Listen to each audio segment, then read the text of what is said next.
అసలు ఎన్నడన్నా కోల్బెల్ట్ ఏరియాలో ఈ రకమైనటువంటి కక్ష సాధింపులు ఉన్నాయా? 10 ఏళ్ళు మేము ఉన్నాం. నేను ఎంపీగా ఉన్నా, ఎమ్మెల్యేగా ప్రభుత్వ విప్పుగా నేనున్నా. ఎవరినైనా జైలుకు పంపించినా, అక్రమ కేసులు పెట్టించినా ఎటు తీసుకుపోతున్నారు మీరు ఆ ప్రాంతాన్ని? మీరేం చెప్పి అడిగిర్రు?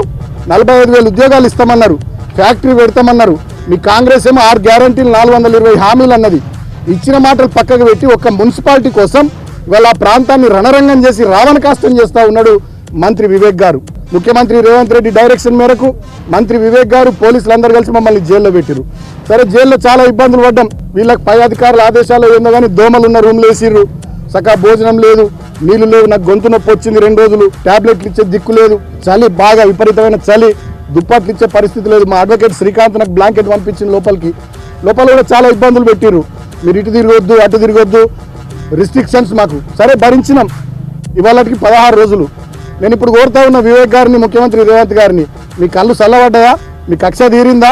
మీ కడుపు మంట చల్లారిందా? నన్ను జైల్లో పెట్టిరుగా 16 రోజులు.